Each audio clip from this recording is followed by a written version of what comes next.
All right, guys, welcome back. CFP here, and this is Survival Living. So, we're outdoors, people. All right, so we just recently did an unboxing video for our Legacy Food Storage Survival Kit. It was the 13-in-1 Survival Toolkit. Now, the unboxing video, I gave my opinion on things. Well, hey, I'm maybe a little bit biased. I try to give honest opinions on everything, even if I'm affiliated with the programs. And yes, I am a affiliate with Legacy Foods. We sell their long-term food storage. So we have their survival kit. That is something I went and purchased to go test out. They didn't ask me to. I spent my money on it. So I wanted to do a real field test.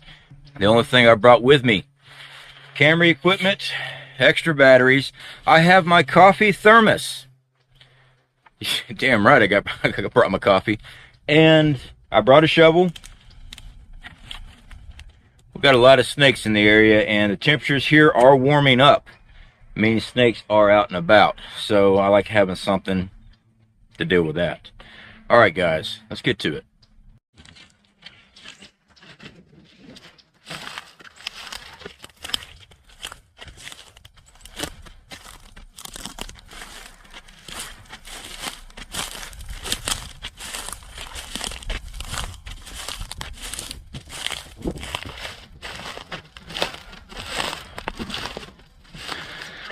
Well, would you look at all those supplies?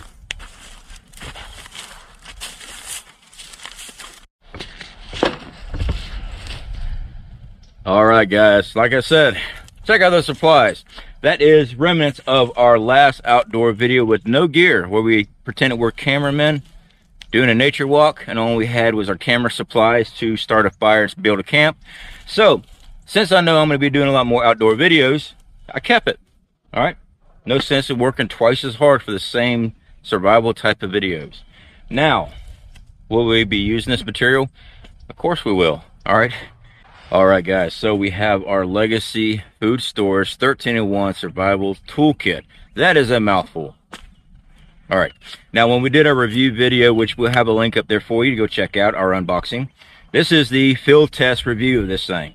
Now, when I was going through it, did I see some ideas that could be added to this? Absolutely. And for 30 bucks for the kit, I can slowly and effectively, cost effectively, add things to this that I would need in a additional survival situation, just to make my life a little bit easier. So this thing is waterproof. It's got a gasket built into it. Anyway, guys, this kit, I believe, is designed for a emergency with vehicles because of all the glass breaking toolkits. All right, you got the tack pin with the glass breaker, and you got the tactical knife with the glass breaker. And by the way, my thumb feels much better. I stabbed it. Now, with that being said, of a possible vehicle situation, my recommendation: stay near your vehicle. Stay near your vehicle. Don't go trekking through the woods. Don't. All right. Now, if you just so happen to decide to go through the woods, let's talk about things that you're going to need. 1, food, water, fire, shelter. All these things you're going to need. Ways of signaling people. Kit has a lot of great things in here. The only thing that's not in this kit, well, it is small, is food. I always recommend keeping some type of food in your vehicles. All right, Mountain House. We started talking to some of our subscribers about the dried powdered soups and stuff like that. They last a very long time. I'm still checking in on those. I never used those before. So anyway, don't start walking in the woods. If you did and you got lost, you got turned around, whatever, hopefully this video helps you out. All right, so first thing you need to do is get shelter. Number 1, shelter. We've had some nasty rainstorms here. They've been bad. It's just, first day it's dried out. The ground is still saturated with water. All right, it is just nasty, nasty stuff. Now, I saw a water bottle over there. That's from our last video. Mine's still attached to me with the little belt loop that came from Legacy. Pretty awesome. So, key, we got to get off the ground. All right, we have to build a shelter to get off the ground, and that's what we're going to do first. I'm going to teach you how to build a raised shelter.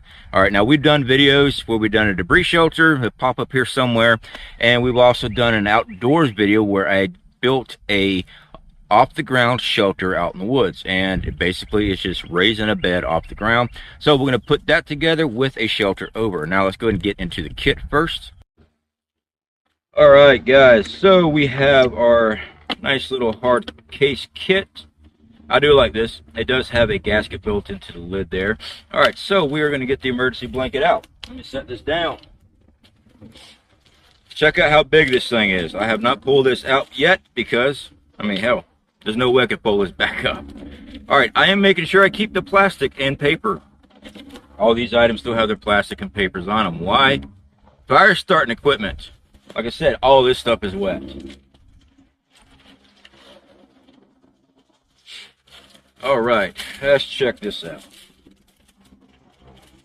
Oh. So, to touch the ground, and we are touching the ground now. That is taller than me. I'm going to say that is roughly 6.5 feet. Maybe pushing 7. Maybe, yeah, maybe pushing 7 feet. All right, let's open her up. That is bright. Signal right there. All right, I'm going to say that is roughly 4 to 4.5 feet wide. Man, should have brought my shades with me. That is bright. I don't know if that picked up on the camera. That may have just blinded all y'all, because it blinded me. All right, so we're going to toss it to the side right now while my eyes adjust. I can't see! Now, we have our survival bracelet. What we did not get to test out was our whistle. So,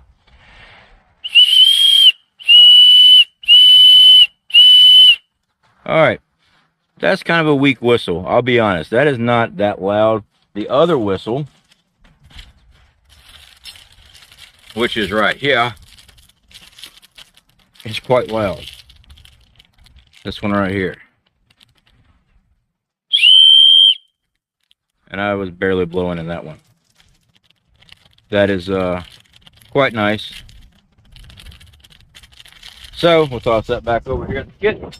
Now, with the survival bracelet, like I said, it's got a ferro rod here. It's got a striker right there. Now this striker is serrated, but we want to see how much paracord we have. So we're going to unravel this thing. See what we're working with. Now, I'll be honest, once it's unraveled, I would not be able to braid this thing back together because although I can tie knots, I don't know jack about braiding. I know the basics for making cordage, but not like this. This is fancy.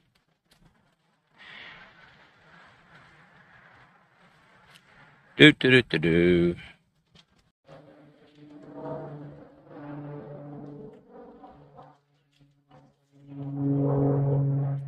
All right, so we have unraveled our paracord bracelet. Now, I'm going to lock that in place so we don't lose it, and it's going to go into our survival box.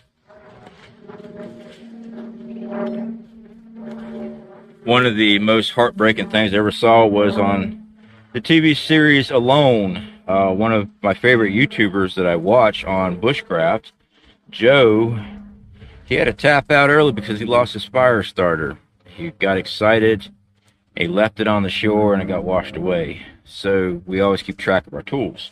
Now let's see how long this thing is. So I am stepping on the end. I am just a hair under 6 foot, so got about a 10-foot length of paracord. This is 550 paracord, guys. Now, our survival card also has rope, so let's go and get that. We're going to need all the rope we can get.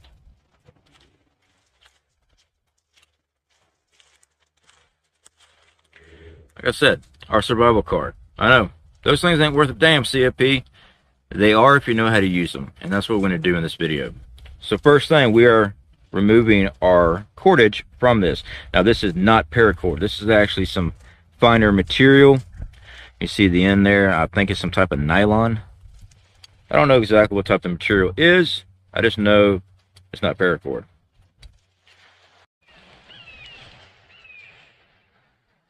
All right.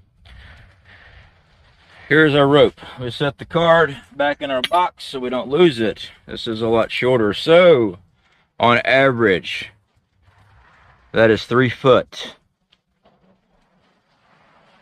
So we're probably looking at roughly 5 feet of rope.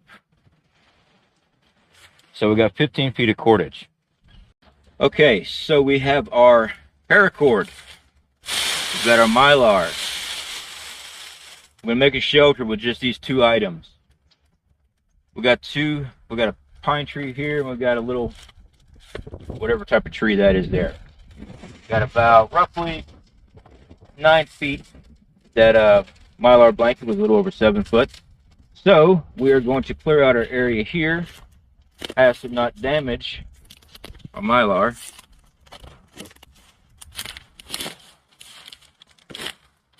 And we're going to start tying off. Now, I want to leave some excess on our tie. Doesn't matter what type of knot you use, I really don't care, as long as it doesn't go anywhere. And we want some excess hanging off.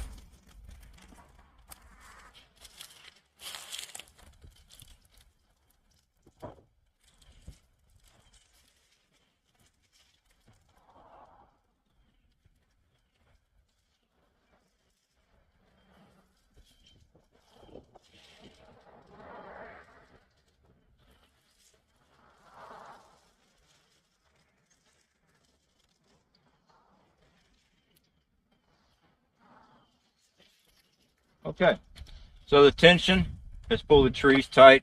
That's about as tight as you need it. It doesn't have to be super tight. It's a paracord. Now we're going to split the length of this in half. Not cut it. We're just going to fold it.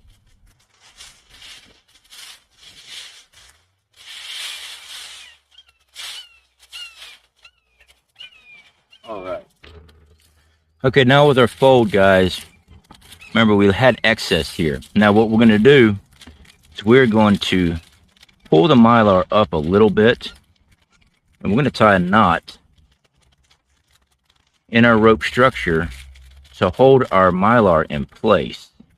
I know my hand's right in the way. I placed the camera in the wrong spot. Okay, here we go. We got a little bit right there. All right. All right, we need to check and make sure that we are still at our halfway mark. Pull the mylar tight. I'm going to do the exact same thing here.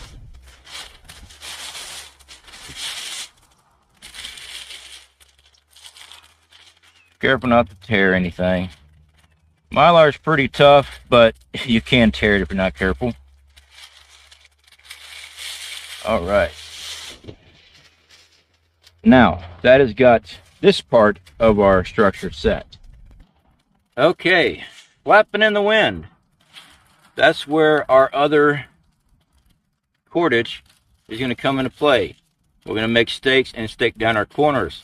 We have our folding knife. Yeah, I washed my thumb that time. And we're going to make us some stakes. And we're going to put this in the ground so it does secure. Also, we're keeping all our plastic and stuff, guys. This stuff makes great fire starting material, especially when it's all wet out here and this thing's blowing right in my face and blinding the crap out of me.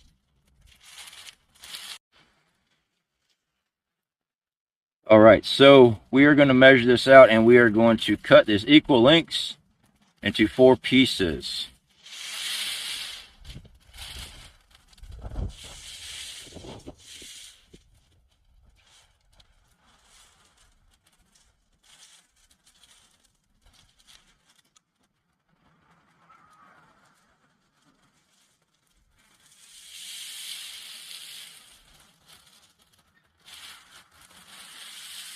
So this is the first cut of our day, and that was the cordage around our survival card.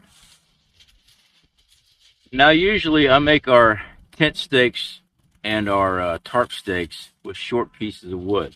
In this case, since cordage is short supply, we're making longer stakes. That way we have less to tie off.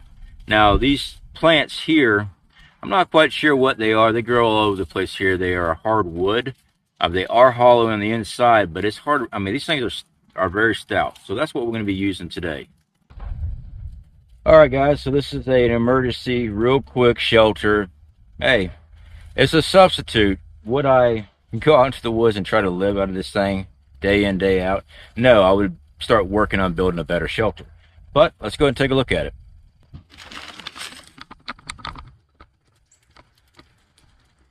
Pitch is up to you.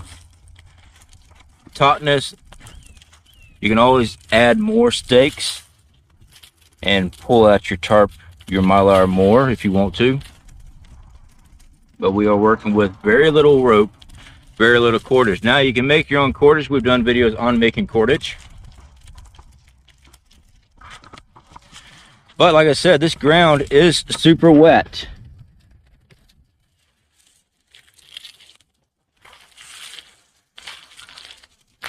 See? So we have to get off the ground. And that's where this material comes in. This is this old hay grass stuff that grows out here. All this stuff is material that grows out here. Alright, so we have sticks laid down at the base. I'm sorry for the wind, guys. It's just nasty weather down here. Florida really sucks with the weather. It'll be raining for days on end, and it's just windy as can be for the next 5 days. But we are definitely going to have to make another stake on the other side. So that is the first part. Now we got to start laying more debris. Now down here, we've got a lot of this straight material. All right. This works really good. If you don't have this in your area, branches work great. You can always use branches. And just keep layering your branches. You've got to make a barrier between you and the ground for sleeping on.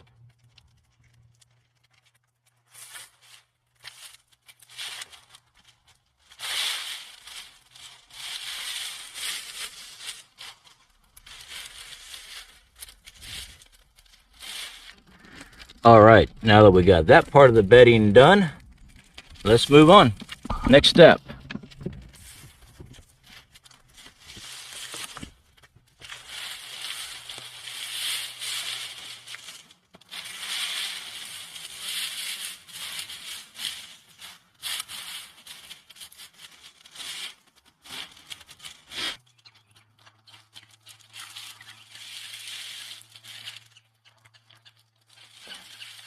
All right, so we got the shelter opened up, guys, because we're trying to film. Yeah, so you just taut everything down, and you got a little emergency shelter popped up over you. This bedding works great. It gets us off the ground several inches. I would say a good 8 inches. 8 inches off the ground. 6 or 8 inches. So, not bad. All right, now with this mylar, if you decide to build a debris shelter, which I actually recommend doing if you're in a survival situation, instead of relying on just this as a shelter, this is just really quick. This stuff here makes a great rainwater collector, because you got to have water, guys. You got to be able to drink water. That is our next thing on our list, because you only got about 3 days. 3 days without water. So we've got 3 hours of exposure. 3 minutes without air, 3 hours without exposure, and 3 days without water. So next up, we've got to collect water. We have to be able to boil water, fire. Now, like I said, this stuff here works great for a rain catcher. But let's say that's not raining, all right? Let's say there is no rain in your forecast, and it's been days and stuff. Everything's bone dry. Here, everything's wet. But you're going to have to find some type of water source, and then you have to purify it. All right, our survival kit did not come with any water purification, but it did come with a fire starter. It also came with a bottle holder for our water. I'm going to show you how to purify water. Now we have our survival card. All right, I've heard a lot of crap about these things, and some of them are actually pretty subpar. Now this one here, it does have some blades on it. It's got that saw, like I said, that serrated edge here. Works really well. It's actually very sharp. Now I could sit here and just keep on sawing, or I could just break it off. One of the two. Now, for fire starting material, look around you. This pine, everything's wet out here, but this pine is already dried. Pine needle goes up quick. All right. Now, if you need more material, like I said, these things have a serrated, a bladed edge. These things work great for getting tinder.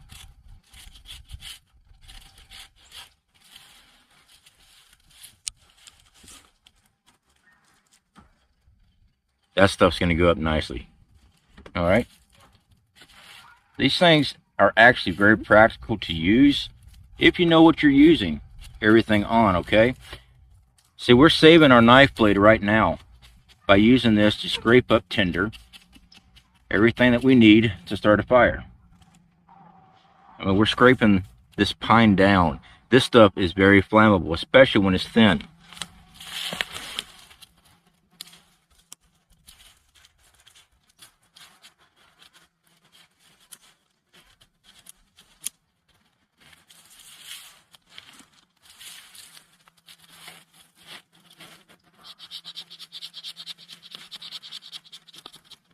Now we're going to go ahead and make this up here. I'm going to feather this whole end up with the survival card.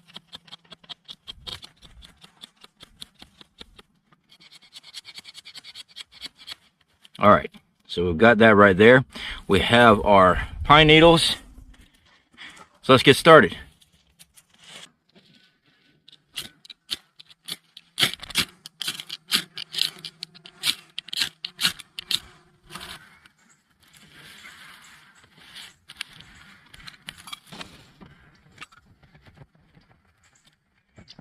Fire.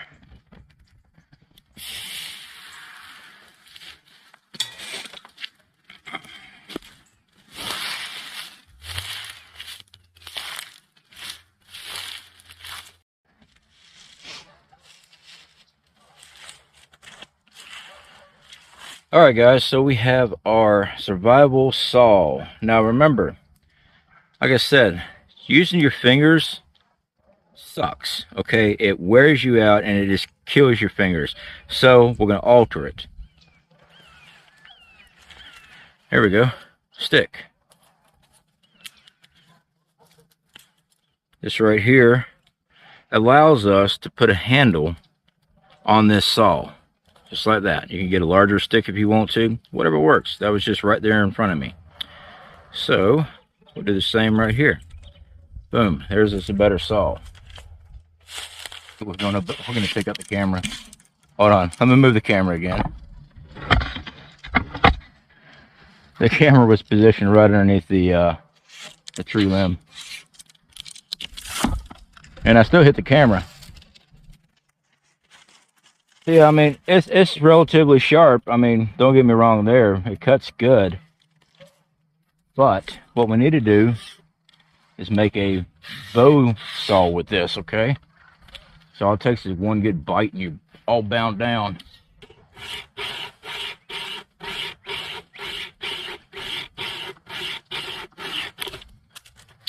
Booyah. There we go. One saw.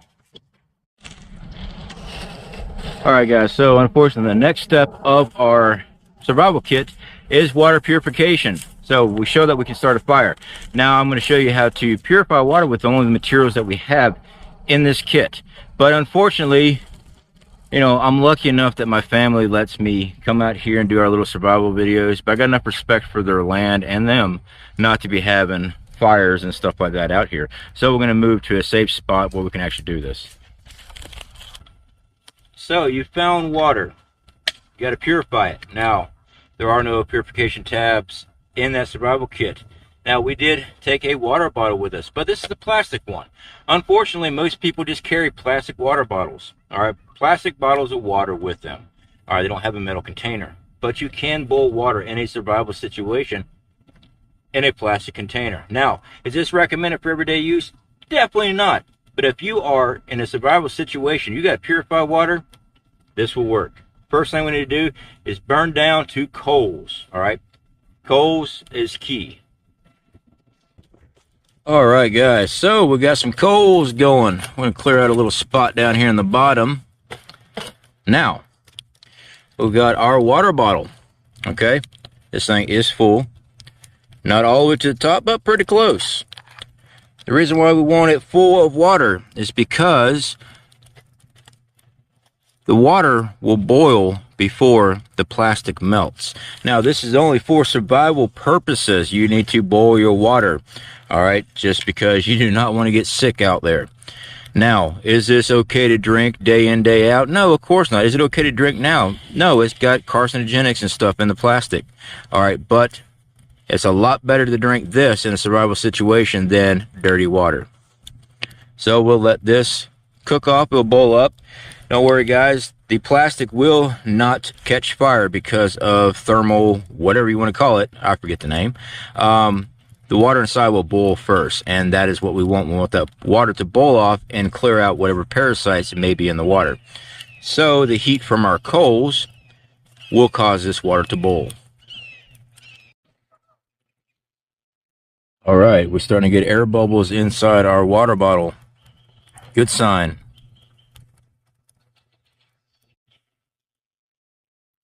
All right, we are starting to boil.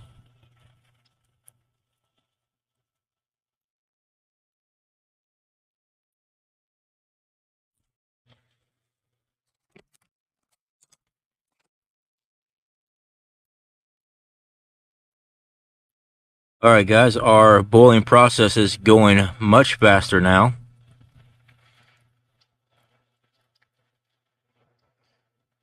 And you continue this process for a while. Unfortunately, your plastic containers just don't last as long. You might get only one shot out of these. But once your boiling process is over, get your 2 sticks, lock them in over the lid, pick up your bottle, set it off.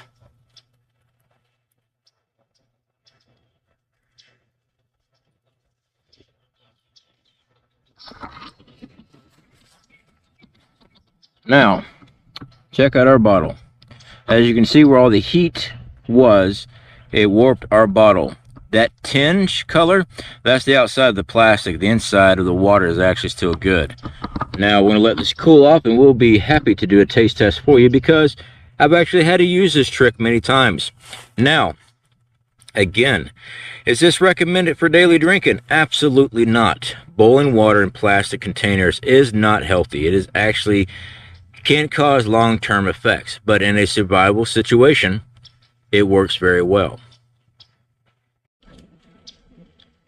Now, like I said, guys, this is not a healthy choice, but it sure beats getting sick out in the woods. If you need to hydrate, you've got to boil water, and yes, you can boil it out of plastic.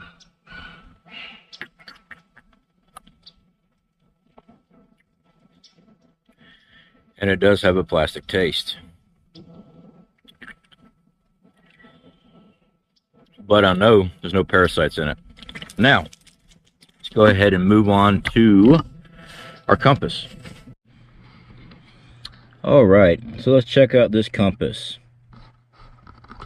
I know this compass works very well.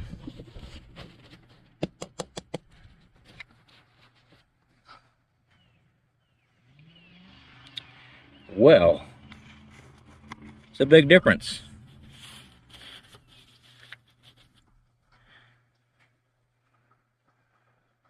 Yeah, I'm getting a different reading each time. Maybe I need to try to level it a little bit better.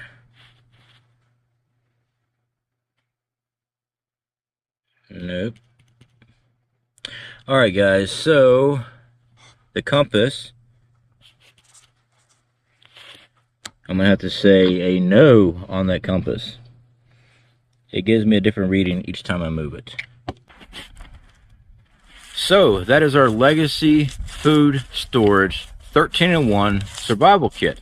Now, guys, like I said, 30 bucks. It was actually just a hair under 30 bucks. Is it the best survival kit in the world? Well, no, it's a $30 survival kit. I showed you what we did with it. All right, it's not hard to build shelter, stuff like that. Mylar blankets, My blankets are nice. They do work. They can be used as a shelter. They can be used as water collection. You use it like a tarp, collect rainwater. So, you know, that's a plus right there. What I would change of this kit, and I'm not talking about changing this kit because for 30 bucks is a good deal, but what I would add to it, instead of worrying about a plastic bottle, get a metal bottle. Carry that with you. If you go out in the woods, use metal. They actually have soda bottles that they look like soda bottles, and they're made out of metal. It hook right up to that belt loop, no problem. All right, if that's what you want, you always want to carry a little bottle. I always carry a canteen. I carry canteens in the vehicle. They're always full of water. We flush those out. I do not go in the woods without water. Even going out here, I don't go without a bottle of water. Anything can happen. All right, I've been in some really bad situations, and anything can happen really quick. Fire starting. Now we had the ferro rods. Okay, guys, ferro rods, there's nothing wrong with them. When you first get them, they always have that heavy paint outside stuff on them. Same with the magnesium fire starters. All right, you just have to work it out, and they work. All right, but I would also have extra fire starting equipment, stormproof matches, a magnesium fire rod. I like those magnesium fire starters better. I've never had any problems with them. We didn't have any problems with this one. It's just I like having multiple ways to create fire. So I would add it in the kit. If you had purchased this, that's what I'd add in here. Second, fishing equipment. You can roll up fishing line, hook, sinkers, and it'll fit very easily in this kit. I would definitely add that. There is nothing in here as far as trap snares or anything to acquire food. Again, this is not a bug out emergency kit. All right, but that's what I'd put in it if I was going to build out of this kit. Next up, a small knife sharpener. They got the little small stone ones. I like using stone. Other people don't like using stones. I've used stone my whole life.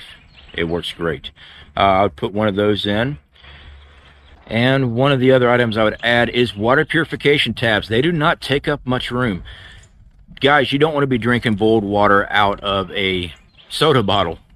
One, the carcinogenics, all those chemicals, BPA, all that stuff is in that plastic, and it will leach into your water. Now, will it kill you dead on the spot? No. In survival, you can use it, but you might have long-lasting effects later on. Okay, look at me, I'm half retarded. Anyway, so water purification tabs. I like the Coleman tabs better, the two-part system. It's just faster reacting compared to the Aqua tabs. Aqua tab, they still purify the same, but it takes longer to purify the water, like 4 to 6 hours compared to the Coleman, which is like within the hour. So that's why I like Coleman. Other than that, guys, that's all I'd add to this. Again, the only failure we had was the compass. That's it, on the paracord bracelet. That's the only failure we had. Alright guys, y'all take care. Speak to y'all later.